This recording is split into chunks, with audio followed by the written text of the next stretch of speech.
ሰላም ለእናንተ ይሁን ቅዱሳን እግዚአብሔር ቤተሰቦች፣ ዛሬም ደግሞ የእግዚአብሔርን ቃል ይዤላችሁ መጥቻለሁ። ሁላችሁንም በጌታ በኢየሱስ ክርስቶስ ስም ሰላም እላለሁ። ይህንን አገልግሎት ደግሞ ላይክ በማድረግ ሼር በማድረግ ሰብስክራይብ በማድረግ እንድትደግፉ በትህትና ጠይቃለሁ። ዛሬ ከማቴዎስ ወንጌል ምዕራፍ 5 ላይ ጥቂት 1 2 ወይንም ደግሞ 3 ቁጥሮችን ለማየት እንሞክራለን። ይህ እንግዲህ የኢየሱስ ክርስቶስ በጣም ወሳኝ የሆነው ትምህርት ነው። አንዳንዶች የተራራው ጩኸት ይሉታል፣ አንዳንዶች ደግሞ ወርቃማው ሕግ ይሉታል፣ አንዳንዶች ደግሞ ይህ የዓለም ሰላም ድንጋጌ ነው ይሉታል። እና ብዙ ታዋቂ ሰዎችም ከዚህ ቃል ተነስተው ብዙ ነገሮችን እንደሰሩ ሲናገሩ እንሰማለን። በተለይ ደግሞ ከሁለተኛው የዓለም ጦርነት በኋላ እንግሊዝ ካሸነፈች በኋላ ካሁን በኋላ ጦርነት ይኖራል ብለው ያስባሉ ወይ? ሶስተኛው የዓለም ጦርነት ይኖራል ወይ ብለው በጊዜው የነበሩት የእንግሊዝ ጠቅላይ ሚኒስቴር ሲጠየቁ አላውቅም። በእርግጥ ሰዎች የኢየሱስ ክርስቶስን የማቴዎስ ወንጌል ምዕራፍ 5ን ተግባራዊ ካደረጉት ያን ትምህርት ከተገበሩት በዓለም ላይ ጦርነት ላይኖር ይችላል። ይህ ትምህርት ግን እስካልተገበረ ድረስ ጦርነት ምን ይላል? ይቀጥላል የሚል አስተያየት እንደሰጡ በጊዜው አንዳንድ መጽሐፎች ላይ ተጽፎ እናገኛለን። ከዚህም የተነሳ ይሄ ለሁላችንም በጣም ጠቃሚ የሆነና የሰላም ድንጋጌም ብለው ደግሞ አንዳንዶች ርዕስ የሚሰጡት አይነት ትምህርት ነው ኢየሱስ ያስተማረው። ከዚህም ባለፈ በዚህ ዓለም ላይ በጥሩ አሻራቸው የምናውቃቸው እንደነ ማዘር ቴሬዛ ያሉ ሰዎች ቃለ መጠይቅ ሲደረግላቸው እንዴት እንደዚህ ያለ ሴት ሆንሽ ተብላ ስትጠየቅ የማቴዎስ ወንጌል ምዕራፍ 5ን ሳነብ የሆነ ነገር ውስጥ ይገባ ብላለች። እና ይህን አይነት ደግነት ለብዙዎች ለማሳየት የቻለችው ማቴዎስ ወንጌል ምዕራፍ 5ን ከማንበብ ተነስታ እንደሆነ ማዘር ቴሬዛ በጊዜው እንደተናገረች ደግሞ ተጽፎ እናገኛለን። ከዚህም ባለፈ አንዳንድ ሰዎች ስለዚህ ስለ ማቴዎስ ወንጌል ምዕራፍ 5 ብዙ ሰዎች ብዙ አስተያየት ሰጥተዋል። ግን እኔ ከገዙኝ በጣም ከተቀበልኳቸው ንግግሮች ውስጥ እነዚህ ጥቂቶቹ ናቸው። በህንድ ውስጥ እንግዲህ በጣም በጎ ተጽዕኖ ከፈጠሩት ሰው አንዱ ማህተመ ጋንዲ ናቸው። ማህተመ ጋንዲም እንዲህ አይነት ሰው እንዴት ሆኖ ስለ ሰብአዊ መብት እንዴት እንደዚህ መቆርቆር፣ ስለ ደሆች፣ ስለ ችግር ስለሚደርስባቸው ሰዎች እንዴት መቆርቆር ቻሉ ሲባል እኔ ባልከተለውም አንድ የክርስትና ሃይማኖት አስተማሪ በመጽሐፉ ላይ ማቴዎስ ወንጌል ምዕራፍ 5ን ሳነብ ግን ያንን ሃይማኖት ባልቀበልም ትምህርቱ ግን በውስጥ ይቀርቷል የሚል አይነት ንግግር ማህተመ ጋንዲም ተናግረዋል። ስለዚህ ብዙዎቻችን በእጃችን ላይ ያሉ መጽሐፍቶችን ብናነባቸው ምን ያህል እንደሚቀርጹን ምን ያህል እንደሚቀይሩን ደግሞ አመልካች ነው። ከዚህም የተነሳ ይህንን የማቴዎስ ወንጌል ምዕራፍ 5ን በጥቂቱ ለመመልከት እንሞክራለን። ጥቂት ነገር ነው የምናየው። እናንተ ግን የተመቻችሁን ርዕስ በዚህ ሐሳብ ላይ መስጠት ትችላላችሁ። ኢየሱስ ክርስቶስ ነው ይሄንን ትምህርት ያስተማረው። ኢየሱስ ክርስቶስ ጮኸ ይላሉ ብዙዎች። የተራራው ጩኸት ኢየሱስ ክርስቶስ በተራራ ላይ ጮኋል። በዚህ ጩኸት ውስጥ ግን በተደጋጋሚ ኢየሱስ ክርስቶስ ሊገልጥ ከፈለጋቸው ነገሮች አንዱና ዋናው ብፁዕ የሚል ቃል ነው። ይህንን ማቴዎስ ወንጌል ምዕራፍ 5ን ስናጠና ብፅዕናን ካልተረዳን ወይም ብፁዓን ማለት ምን ማለት እንደሆነ ካልተረዳን ሐሳቡ ብዙ ላይገባን ይችላል። ስለዚህ ብፁዕ ወይንም ብፅዕናን በጥቂቱ ለመረዳት አንዳንድ መጽሐፍቶችን ለማየት ሞክሬያለሁ። ብፁዓን የሚለው የታደሉ፣ የተባረኩ ወይንም ደስተኞች የሚል ፍቺ ያለው ሆኖ አግኝቼዋለሁ።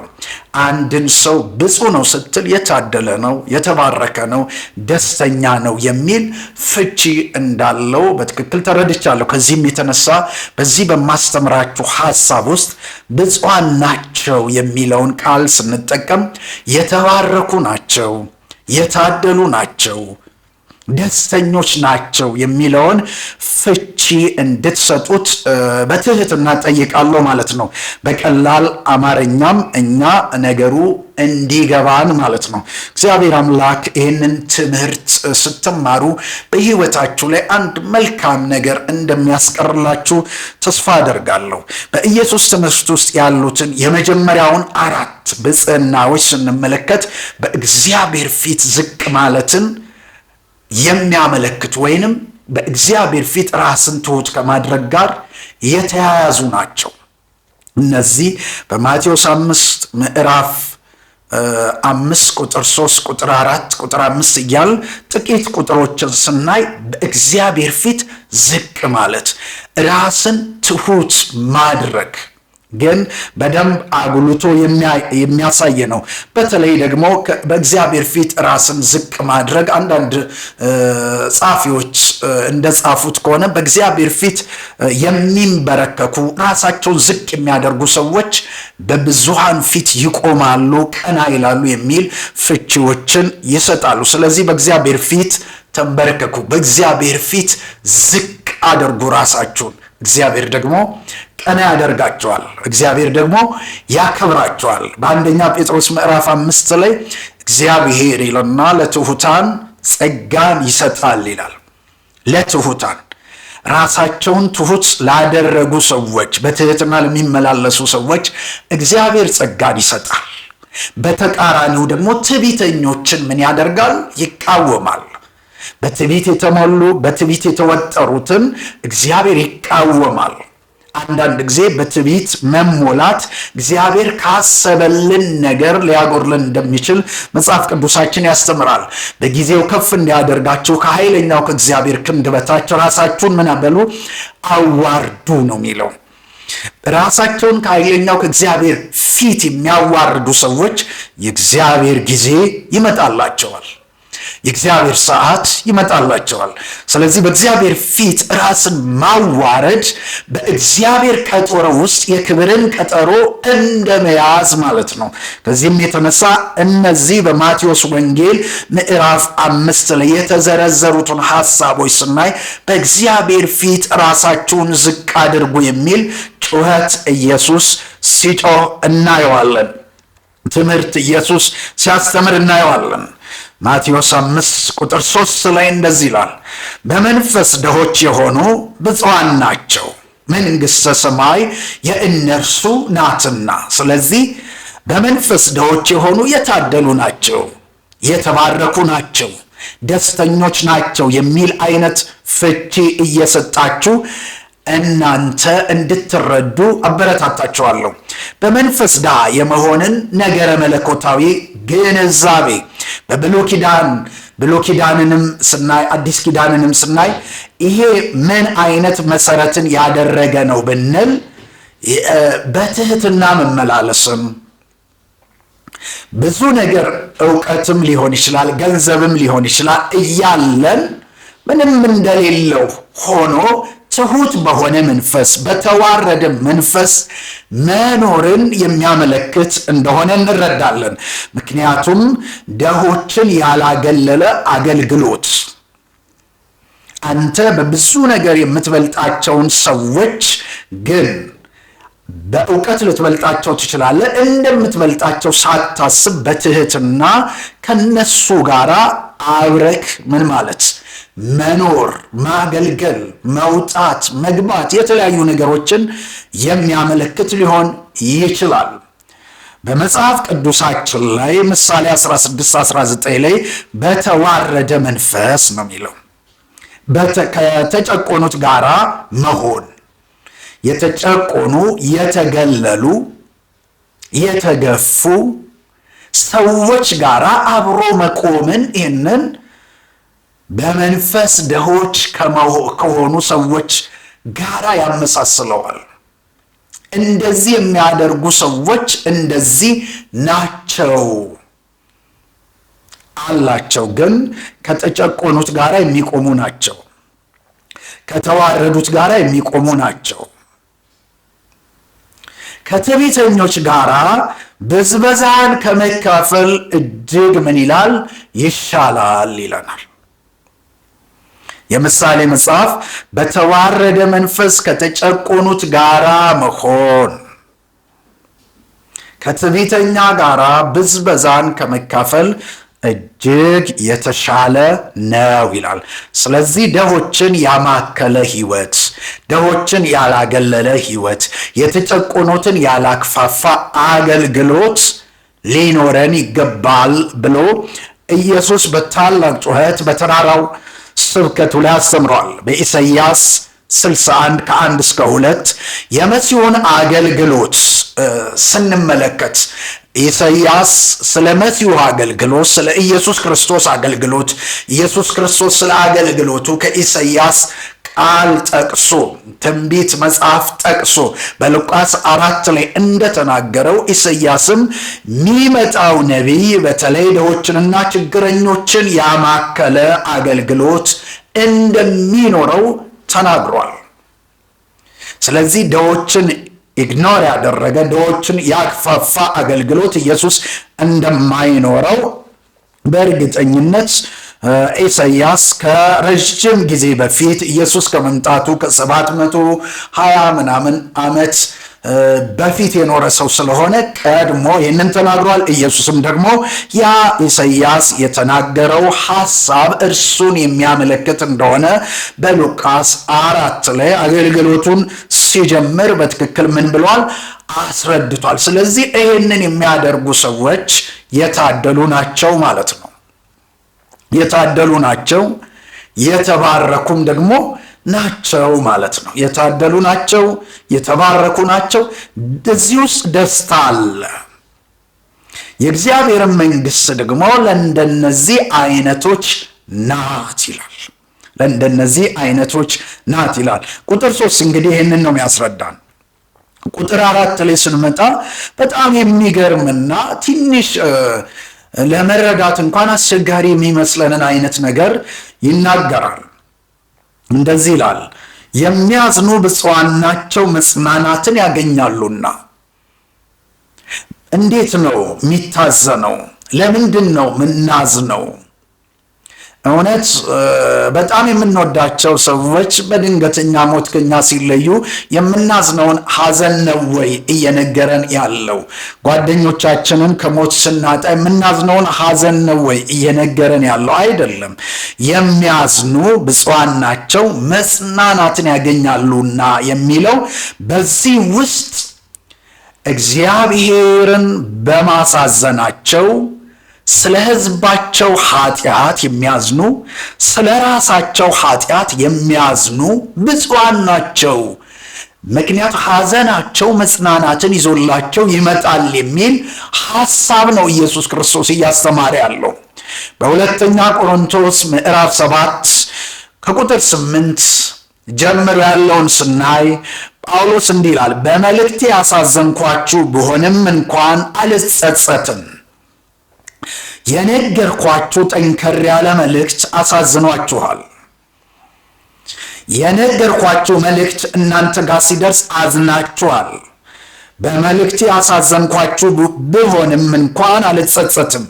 የተጸጸትኩ ብሆን እንኳን ያ መልእክት ጥቂት ጊዜ ብቻ እንዳሳዘናችሁ አያለውና አሁን ለንስሐ ስላዘናችሁ ደስ ብሎኛል እንጂ ሐዘናችሁ ግን አሁን ለንስሐ ነው። ስለዚህ ሐዘናችሁን ስመለከት ሐዘናችሁ ለንስሐ ስለሆነ በጣም ነው ደስ ያለኝ። ስላዘናችሁ ሳይሆን ደስታዬ ያዘናችሁት ለንስሐ ስለሆነ። ኢየሱስ ክርስቶስም እንደዚህ ነው ያስተማረው። ስለ ሕዝባቸው ኃጢአት ስላለቀሱ ሰዎች መጽሐፍ ቅዱስ እነዚህ ሰዎች መጽናናት እንደሚያገኙ፣ ስለ ራሳቸው ኃጢአት ስላለቀሱ ሰዎች እነዚህ ሰዎች መጽናናትን እንደሚያገኙ መጽሐፍ ቅዱስ በደንብ አድርጎ ያስተምረናል። ስለዚህ የሚያዝኑ ብፁዓን ናቸው የሚለን ከነዚህ ሐሳቦች ተነስተን ነው። ለምሳሌ መዝሙር 119 ቁጥር 136 ላይ ሕግህን አልጠበቅኩምና ይላል። ሕግህን ተላልፍ ያለውና በሕግ መንገድ አልሄድኩምና በሕግ መንገድ አልወጣሁምና የውሃ ፈሳሽ ከዓይኖቼ ምን አለ ፈሰሰ። አዘንኩኝ፣ አለቀስኩኝ። ይሄ ሐዘን ነው መጽናናት የሚያመጣው ይላል ኢየሱስ። ይህንን ነው ማለት የፈለገው። እንደዚህ የሚያዝኑ ሰዎች መጽናናትን ምን ይላሉ? ያገኛሉና ይላል። ስለ ኃጢአታቸው የሚያዝኑ ሰዎች ናቸው መጽናናትን የሚያገኙት። ስለዚህ እግዚአብሔርን በበደላችሁት ጉዳይ ላይ ሐዘን የሚሰማችሁ ከሆነ ያ ሐዘን ደግሞ ወደ ንስሐ የሚያመራችሁ ከሆነ በእርግጠኝነት መጽናናት ይሆንላችኋል ማለት ነው። መጽናናት ይሆንላቸዋል። በሉቃስ 5:8 ላይ ስምዖን ጴጥሮስን ግን ባየ ጊዜ በኢየሱስ ጉልበት ላይ ወድቆ ጌታ ሆይ እኔ ኃጢአተኛ ነኝና ከእኔ ተለይ ያለው።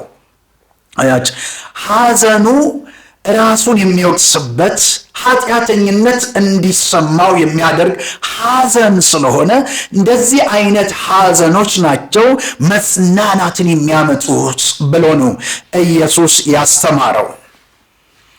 እግዚአብሔርን ስለበደላችሁት ነገር ሐዘን የሚሰማችሁ ከሆነ ያ ሐዘንም ደግሞ ወደ ንስሐ የሚመራችሁ ከሆነ በእርግጠኝነት መጽናናት ታገኛላችሁ ማለት ነው። መጽናናት ይሆንላችኋል ማለት ነው። እስኪ ሉቃስ 7 ላይ ያለችውን ያቺን ሴት ተመልከቱ።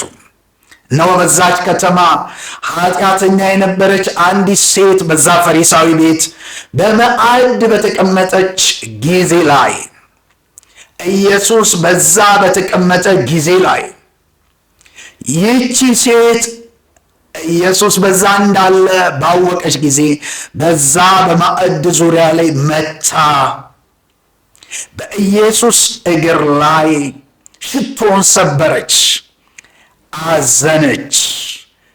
የአልባስጥሮስን ጠርሙስ ሰብራ ኢየሱስ እግር ላይ አፈሰሰችው። ይገባሃል አለች። በእንባዋ እግሮቹን አጠበች።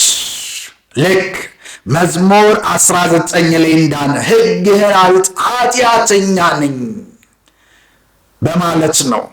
ስለዚህ ያቺ ሴት ሐዘኗን በኢየሱስ ፊት እንባዋን በኢየሱስ ፊት አፈሰሰች። እስከዛሬም እኛ እየሰበክናት በጊዜውም ደግሞ ምን ያህል መጽናናት በሕይወቷ ላይ እንዳለፈ ኢየሱስ ተናግሯል። ብዙ የተማረ ብዙ እንደሚያመሰግን ሁሉ ኢየሱስ በዛ ቦታ ላይ ተናግሯል። ስለዚህ ስለ ራሳቸው ኃጢአት የሚያዝኑ እግዚአብሔርን በመበደላቸው የሚያዝኑ ሰዎች መጽናናት ያገኛሉ። ትምክተኞችን አይመለከትም ይሄ ቃል። ከእኔ ውጭ ላሳር የሚሉትን አይመለከትም። እኔ ግን ደካማ ነኝ ብለው በአምላክ ፊት ራሳቸውን ዝቅ የሚያደርጉ በአምላክ ፊት የሚያለቅሱ ሰዎችን ይመለከታል። ሐዋርያው ጳውሎስ በእኛ አእምሮስ ምን አይነት ጠንካራና ብርቱ ሰው እንደሆነ ልንመሰክርለት የምንችል አይነት ሰው ነው። እሱ ግን እኔ ምንኛ ጎስቋላ ሰው ነኝ ይላል። በአምላክ ፊት ራሱን ትሑት፣ በሚያገለግላቸው ሰዎች ፊት ራሱን ትሑት